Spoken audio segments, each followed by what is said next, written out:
What's up, you degenerates? Welcome back to the Deep Dive. This time, we're going deep into some seriously hardcore shit. The kind of stuff that'll make your balls shrivel right up. We're talking about the SAS, Britain's most elite, most secretive, and goddamn terrifying special forces unit. These guys are the real deal. Silent, deadly, and probably responsible for some shit that would make a hardened criminal piss themselves. But lucky for you, we managed to drag a bona fide expert out of the shadows to help us untack this whole mess. So let's cut the crap, all right? What the hell's the SAS? We got a stack of articles here, reports, even some declassified mission logs, so no more bullshitting around. The SAS, or Special Air Service, is the UK's premier special forces unit. Think of them as the ultimate weapon, deployed when shit hits the fan and diplomacy goes out the window. They're part of the UK Special Forces, UKSF, which is basically a whole network of badass units, like the Special Boat Service, for example. We're talking highly trained soldiers, capable of operating anywhere in the world, under any conditions. Okay, that sounds pretty straightforward, but how the fuck do we know anything about them? I mean, their motto is literally, who dares wins. Doesn't sound like the kind of crew that's keen on press releases and public appearances. You're right. The British government, they're notoriously tight-lipped about their special forces operations. A lot of what we know comes from historical accounts, declassified missions, and let's be honest, a healthy dose of speculation and rumors. Rumors, speculation, and declassified missions. Sounds like my kind of research project. Let's dive into the source material, shall we? This first article talks about a dude named David Sterling, the supposed father of the SAS. Apparently, this guy was a bit of a wild card, even by military standards. Sterling was a visionary, absolutely. During World War II, he saw a need for a small, highly mobile force that could operate behind enemy lines, causing havoc and disrupting the enemy's plans. Basically, he pitched the idea of a commando unit that could infiltrate, sabotage, and generally raise hell where it hurt the most. So this guy basically wanted to create a squad of certified badasses to fuck shit up in the desert. Sounds like a pretty solid plan to me. Our sources mentioned their first mission in North Africa back in 1941 was a bit of a disaster, though. Their first mission was ambitious, to say the least. They tried to parachute into Libya to attack an airfield, but they ran into a shitstorm, literally. Severe weather scattered the team, and they ended up losing a third of their men. It wasn't the glorious debut Sterling had hoped for. Damn. Talk about a baptism by fire. But they didn't let that little setback stop them, did they? Not a chance. Their second mission, just a few weeks later, cemented the SAS legend.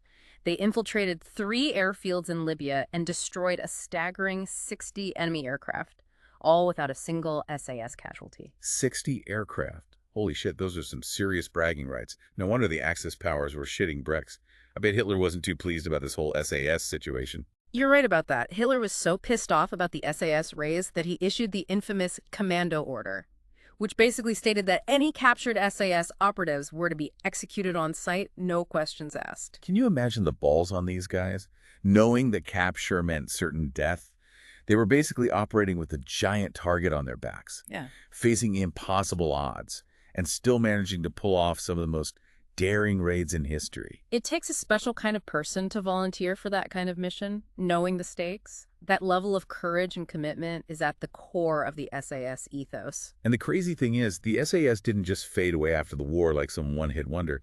They actually reformed in 1947 as part of the Territorial Army, which, for those of you who don't know, is basically the UK's reserve force. The world had changed, but the need for a highly trained covert force remained.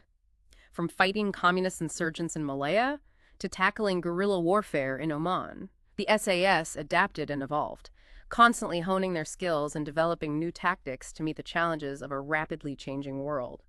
Their role shifted from wartime raids to counterinsurgency, counterterrorism, and everything in between. All right, I know our listeners are dying to know about the craziest shit these guys have pulled off.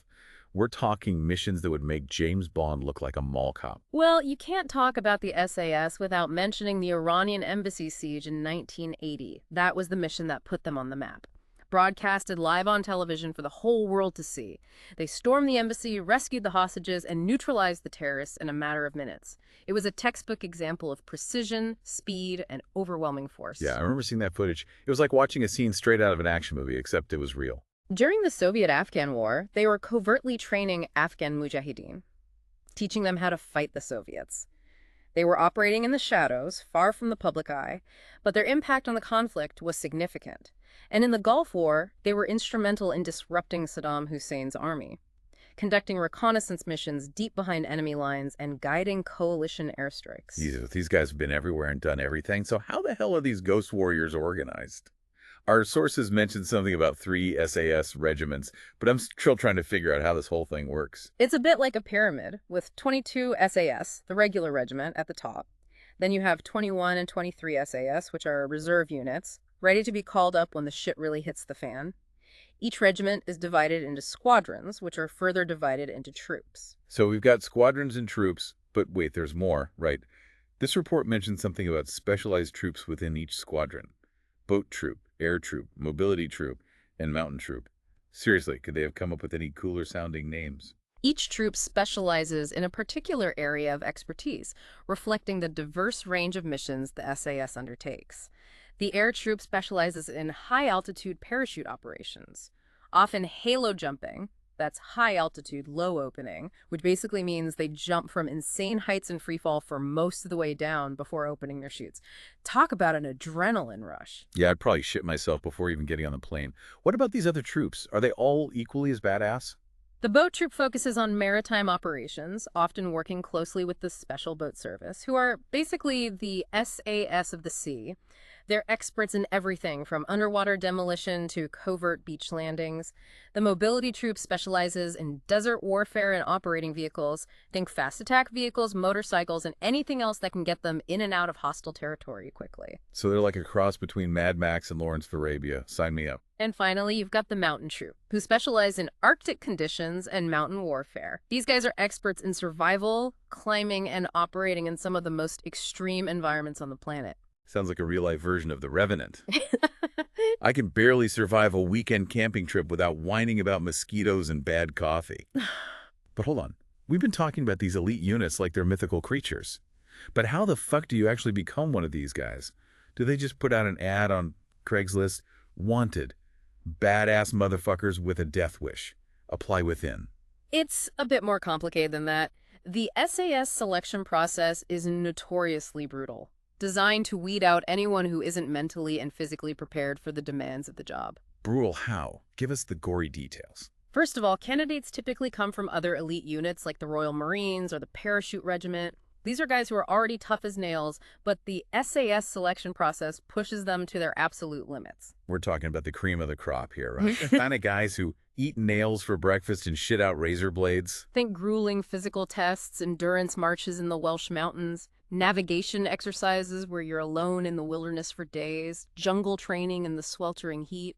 And then there's resistance to interrogation training. Resistance to what? Don't leave us hanging. Interrogation. They want to see how you hold up under extreme pressure, both physically and mentally.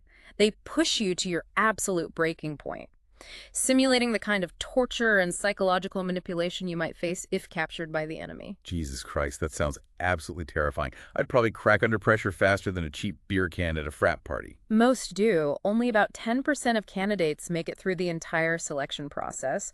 We're talking about individuals with incredible mental fortitude, physical resilience, and unwavering determination. Okay, so let me get this straight. You're dropped in the middle of nowhere, miles from civilization, with nothing but the clothes on your back, a compass, and a half-eaten bag of trail mix. You haven't slept in days, you're starving, and you're being hunted by seasoned professionals who are basically paid to break you. And if you manage to survive all that, you get the glorious privilege of becoming an SAS operative. Where do I sign up? Well, that's just the beginning. Once they make it through selection, the real training begins. It's a constant process of honing their skills, pushing their limits, and preparing for any conceivable scenario. They become masters of advanced weapons handling, demolitions, close quarters combat, surveillance and reconnaissance, counterterrorism tactics, you name it. They train for it. So they're basically walking arsenals with the brains to match. Sounds like the kind of guys you want on your side in a bar fight or, a global conflict. It's not just about brute force, though. They're also trained in languages, cultural awareness, even diplomacy. Because sometimes the best way to diffuse a situation isn't with a gun, but with the ability to communicate and understand different perspectives. Hold on. You're telling me these guys are killing machines and smooth talkers? Damn, SAS, leave some talent for the rest of us. They also have to be experts in survival. They might be dropped into a jungle, a desert, an Arctic wasteland, and they have to be able to not only survive, but operate effectively, often for weeks or even months at a time, living off the land. blending in with their surroundings. Yeah, and that's not even taking into account the enemy trying to kill them. Talk about pressure. Okay, let's get back to our stack of intel here. This report mentions something called the counter-terrorist wing. What the hell is that? Sounds pretty self-explanatory, but I'm sure there's more to it than meets the eye. That's the SAS's dedicated counterterrorism unit. The guys who respond to hostage situations, hijackings, any other kind of major terrorist incident, they're basically the ultimate shield, standing between us and the kind of fucked up shit that keeps most people awake at night. Wait, so they're like a super secret SWAT team on steroids? You could say that. They train for every imaginable scenario, from hostage rescue in buildings and on planes to dealing with chemical and biological attacks. They're on call 24/7, ready to deploy at a moment's notice to anywhere in the world. Damn, that's some next level shit. So they're basically the last line of defense against some seriously messed up situations. This article mentions that they train in a place called the Killing House. Jesus Christ, that's not ominous at all. It's a purpose-built structure designed for close quarters combat training. They can simulate all sorts of scenarios, from hostage rescue to room-clearing operations. And they train with live ammunition, which adds a whole other level of intensity and realism. Well, that's one way to keep you focused. Okay, we've talked about their history, their organization, their training, but what about the people? Who are these guys? What the hell makes them tick? Are they all adrenaline junkies? Patriots? A bunch of straight-up psychopaths? It's not that simple. It's not just about physical strength or tactical skill. There's a certain mindset, a certain personality type that thrives in this kind of high-pressure, high-stakes environment. All right, so what are we talking about here? What makes an SAS operative different from, say, your average desk jockey? They're all highly motivated, disciplined individuals with an unwavering commitment to their mission and their team. They possess a deep sense of duty, a willingness to sacrifice, an almost superhuman level of resilience. Well, I mean, these guys are going into battle together, facing unimaginable dangers. They have to trust each other with their lives. Absolutely. The bond between SAS operatives is forged in fire, tested under the most extreme conditions. It goes beyond friendship. It's a brotherhood, a shared understanding of the sacrifices they're making and the risks they're taking. And they're adaptable as hell. They might be fighting in the desert one day, the jungle the next, always ready to adjust their tactics and improvise on the fly. They're problem solvers, trained to think critically and make split-second decisions under immense pressure. Their ability to adapt, overcome, and improvise is what sets them apart from conventional forces. You know, we've been throwing around this "Who Dares Wins" motto a lot. But what does it really mean? Is it just a catchy slogan, or is there something deeper going on here? It's more than just a slogan. It's a philosophy, a way of life. It means being willing to take calculated risks, to push yourself beyond your limits, to never back down from a challenge, even when the odds are stacked against you. So it's not just about winning battles. It's about winning in life, overcoming obstacles, achieving your goals, no matter how difficult they may seem. Exactly. It's about embracing that mindset of perseverance, determination, and a relentless pursuit of excellence. So what does it take to be one of these guys? I mean, besides the insane training and the willingness to jump out of perfectly good airplanes, Right. what kind of person can handle this kind of pressure, this level of intensity? It's hard to say for sure. There's no magic formula, no single trait that guarantees success. But it comes down to a combination of factors: natural ability, unwavering determination, mental toughness, and yes, a certain amount of luck. Luck. You're telling me these badass motherfuckers rely on luck? Let's face it, in any combat situation, there's always an element of chance. You can be the best trained, most skilled soldier in the world, but sometimes the only thing standing between you and a bullet is sheer dumb luck. I guess even the toughest, most highly trained soldiers can't control everything. Okay, let's shift gears for a moment. We've talked about the physical and tactical aspects of the SAS, but what about the mental side? These guys are seeing some seriously fucked up shit. How do they deal with the trauma, the violence, the constant threat of death? That's one of the biggest challenges for any soldier, especially those in special forces. They're exposed to extreme stress, trauma, and violence on a regular basis. It takes a toll mentally and emotionally. I can't even imagine. I mean, I get stressed out just trying to figure out what to order for takeout. So what kind of support do these guys get? Does the military even acknowledge the psychological impact of this kind of service? The military's come a long way in terms of recognizing and addressing the mental health needs of soldiers, especially those in high-stress units like the SAS. There's more awareness of PTSD and other combat-related stress disorders, and there are more resources available like Counseling programs, support groups, specialized therapy. But there's still a stigma, right? I mean, these are tough guys. They're not supposed to show weakness. Mhm. Admitting you need help is probably seen as a sign of failure, especially in that kind of hyper-masculine environment. That's true. The culture of stoicism and self-reliance is deeply ingrained in the military, and it can make it difficult for soldiers to seek help when they need it. But things are slowly changing. More and more soldiers are realizing that it's okay to ask for help, that it doesn't make you any less of a soldier. In fact, it takes real strength and courage to admit you're struggling. Well, that's good to hear. These guys are putting their lives on the line for their country, facing unimaginable dangers. The least we can do is make sure they get the support they need when they come home. Absolutely. They deserve all the help and support we can give them. All right, we've covered a lot of ground here, from their insane training and death-defying missions to the psychological toll of their service. But there's one thing I'm still curious about. What happens when these guys leave the SAS? I mean, how the hell do you go back to normal life after doing all that crazy shit? That's a tough transition for a lot of them. They're used to operating at a high level of intensity with a clear sense of purpose, surrounded by a brotherhood of like-minded individuals who understand the unique challenges they face. Going from that to a 9-to-5 desk job, dealing with traffic jams and office politics can be a jarring experience. Yeah, it's like going from playing in the Super Bowl to watching it from your couch. The adrenaline rush is gone, the stakes are lower, and the sense of purpose might be harder to find. Some adapt well. They find new challenges, new ways to use their skills and experience in civilian life. They might become entrepreneurs, security consultants, or even writers sharing their stories and insights with the world. But for others, the transition is more difficult. They might struggle with PTSD, addiction, a sense of isolation, and disconnect from civilian life. That's heartbreaking. They sacrifice so much, risk their lives for our safety, and then they come home and feel lost, alone, and misunderstood. It's a complex issue, and there's no easy answer. But there are organizations that are trying to help, providing support and resources for veterans transitioning back to civilian life, helping them find purpose, community, a sense of belonging. We should definitely do a whole episode on that sometime. I'd be happy to talk about it. It's an important topic that deserves more attention. Okay, so to wrap things up, we've talked about the history, the training, the missions, and the men of the SAS.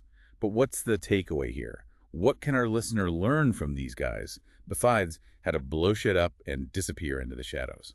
I think there are a lot of valuable lessons we can all learn from the SAS. Lessons about courage, determination, resilience, the importance of teamwork, and the power of the human spirit to overcome even the most daunting challenges. And about pushing yourself beyond your limits, never giving up even when things get tough. Exactly. It's about embracing that who dares wins philosophy, not just in extreme situations, but in everyday life.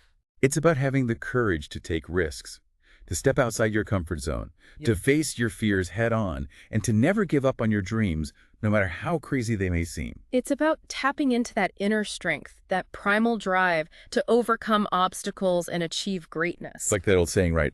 What doesn't kill you makes you stronger. Mm. But these guys, they take that shit to a whole other level. They face death on a regular basis. They stare down their fears and push themselves beyond what most of us could even imagine. So the next time you're feeling lazy, unmotivated, or just plain scared to take a risk, think of those SAS badasses training in the mud and rain, pushing themselves to their absolute limits. You don't have to be a super soldier to have that who dares wins spirit. Yep.